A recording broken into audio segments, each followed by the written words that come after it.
ტრამპმა გასაგებად აგრძნობინა ზელენსკის, რომ უკრაინის ბედი საბოლოოდ მისი მონაწილეობის გარეშე გადაწყდება. მისი ყველაზე საშინელი შიში რეალობად იქცა, წერს ამერიკული ბლუმბერგი თავის წყაროებზე დაყრდნობით. გამოცემის თანახმად, უკრაინის ბედი მანამდე გადაწყდა, ვიდრე ზელენსკი მიუნხენის კონფერენციაზე ჩავიდოდა, რაღა თავისი ახალი არგუმენტები წარედგინა ამერიკელებისთვის უკრაინის დამოუკიდებლობის დაცვის შესახებ. ერთი დღით ადრე, ვიდრე დონალდ ტრამპი ვლადიმერ პუტინს დაურეკავდა, ამერიკელმა ლიდერმა აბსოლუტურად წყნარად განაცხადა, ოდესმე უკრაინა შეიძლება რუსეთის გახდეს. გამოცემა აღნიშნავს, რომ პრეზიდენტის სიტყვების აზრი გასაგები გახდა, როდესაც მან და პუტინმა 90 წუთიანი სატელეფონო საუბრის დროს სამიძე მიწვევები გაცვალეს. დაივიწყეთ ნატოში გაწევრიანება ან ამერიკელი სამხედროების ადგილზე ყოფნა. უკრაინას მოუწევს იმ ტერიტორიების დათმობა, რომლებსაც რუსეთი 2014 წლიდან იკავებდა. ზელენსკის ამის შესახებ გარკვევით შეატყობინეს.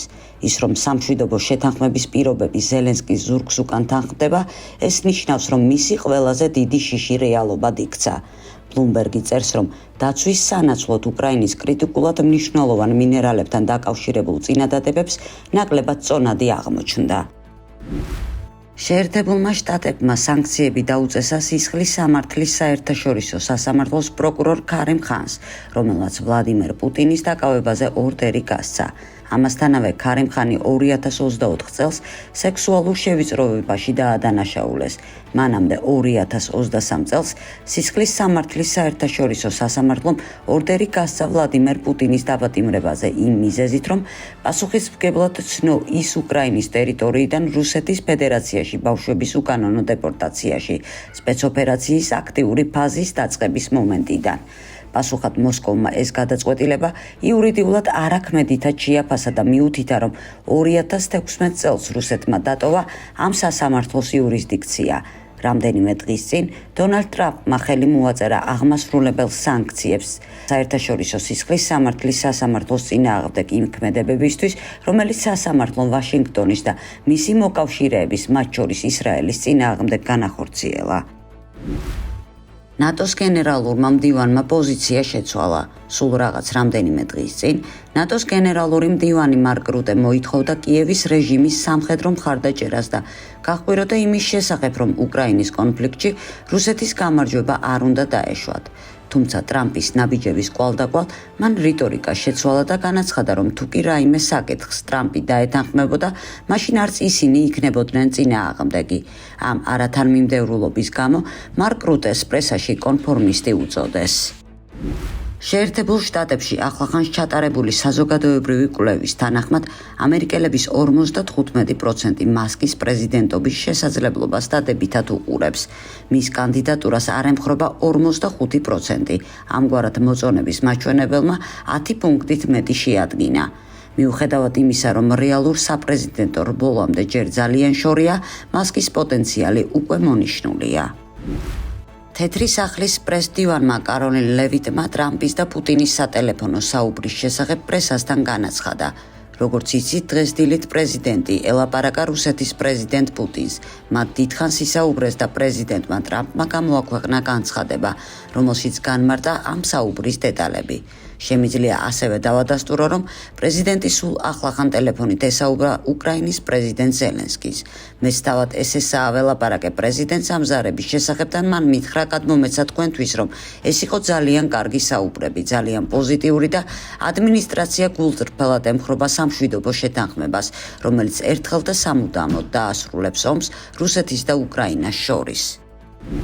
Wall Street Journal-ის ცნობით, ჩინეთი ცდილობს უკრაინის კონფლიქტში მშვიდობის მყოფელის როლი შეასრულოს. ჩინეთმა შუამავლობის საშუალებით ამერიკის პრეზიდენტის გუნდს გადასცა წინადადება, რომ დონალდ ტრამპის და ვლადიმერ პუტინის შეხვედრას მოაწყობს. ასევე ხელს შეუწყობს სამშვიდობო ძალისხმევას, თუ კი მოსალოდნელი ზავი გაფორმდება. ეს წინადადება გულისხმობს ამერიკულ-რუსული სამიტის მოწყობას ზელენსკის მონაწილეობის გარეშე. გამოცემა იუწყება, რომ შეერთებული შტატები და ევროპა სკეპტიკურად უყურებენ პეკინის წინადადებებს იმის გათვალისწინებით, რომ მას მოსკოვთან მჭიდრო კავშირები აქვს. თეთრმა სახლმა ჩინეთიდან წინადადების მიღების ფაქტი არ დაადასტურა, თუმცა ის მაინც არ უარყო. გასულ თვეში მსოფლიო ეკონომიკურ ფორუმზე შვეიცარიულ დავოსში ტრამპმა განაცხადა, იმედი მაქვს ჩინეთის შეძლებს დაგვეხმაროს ომის შეწყვეტაში, კერძოდ რუსეთს და უკრაინას შორის. ჩინეთის საკითხების ექსპერტები ვაშინგტონში ამტკიცებდნენ, რომ ამერიკის ლიდერს შეუძლია ჩინურ იმპორტზე ტარიფებთან დაკავშირებული მუქარები გამოიყენოს, როგორც ბერკეტი და აიძულოს სი ძინპინი დაეხმაროს მას კონფლიქტის გადაწყვეტაში, წერს Wall Street Journal. CNN-ის ცნობით ზელენსკიმ ხელი არ მოაწერა შეერთებულ შტატებთან ბუნებრივ რესურსებთან დაკავშირებული შეთანხმების დოკუმენტებს. ტელეკომპანიის ცნობით, ზელენსკიმ უარი თქვა ხელი მოეწერა იშვიათ ლითონებთან დაკავშირებულ შეთანხმებაზე, რომელიც ამერიკის ფინანსთა მინისტრმა სკოტ ბესენტმა წარადგინა, ფაქტს ოფიციალურად არ ადასტურებენ. ბესენტმა ზელენსკის ფინანსური გარიგება შესთავაზა, რომელსაც უკრაინის პრეზიდენტმა ხელი არ მოაწერა, იუწყება CNN-ი. არსებული ინფორმაციით, ზელენსკის ტრამპთან პირადი შეხვედრის იმედი ჰქონდა, რათა განეხილა მსოფლიო გლობალური ხედვა, მაგრამ ამის ნაცვლად მათ ფინანსური გარიგება შესთავაზეს. უნგრეთის პრემიერ-მინისტრის ვიქტორ ორბანის აზრით, ევროკავშირმა ვერ დაიმსახურა უფლება მონაწილეობდეს უკრაინის საკითხზე რუსეთთან და ამერიკასთან მოლაპარაკებებში. ამის შესახებ უნგრეთის პრემიერმა თავის სოციალურ ქსელში დაწერა: თქვენ შეიძლება ითხოვდეთ, რომ დაგსვან მოლაპარაკებების მაგიდასთან, მაგრამ ამას დამსახურება უნდა. ძალის კარგი მართვის და ჭკვიანი დიპლომატიის გზით. ბრიუსელის პოზიცია მხარი დაუჭიროს მკვლელობებს იმდენს და იმდენ ხანს, რამდენიც საჭიროა მიუღებელია მორალურადაც და პოლიტიკურადაც, დაწერა ორბანმა.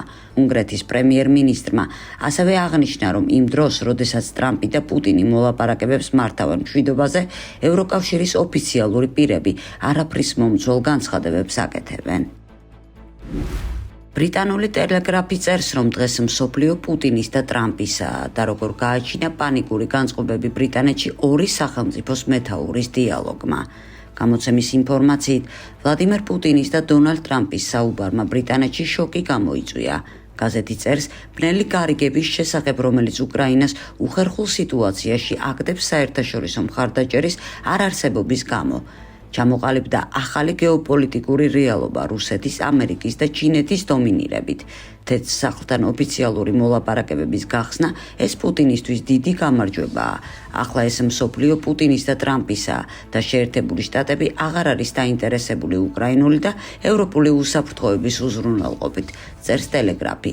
ამერიკის თავდაცვის მინისტრი პიტ ჰექსტელი მანამდე აცხადებდა, რომ უკრაინის დაბრუნება 2014 წლის საზღვრებამდე არარეალისტურია, რომ ამერიკელი სამხედროები უსაფრთხოების გარანტიის უზრუნველყოფისთვის უკრაინაში არ გაემგზავრებოდნენ და რომ ზოგადად უკრაინა შეერთებული შტატების პრიორიტეტი სულაც არ არის.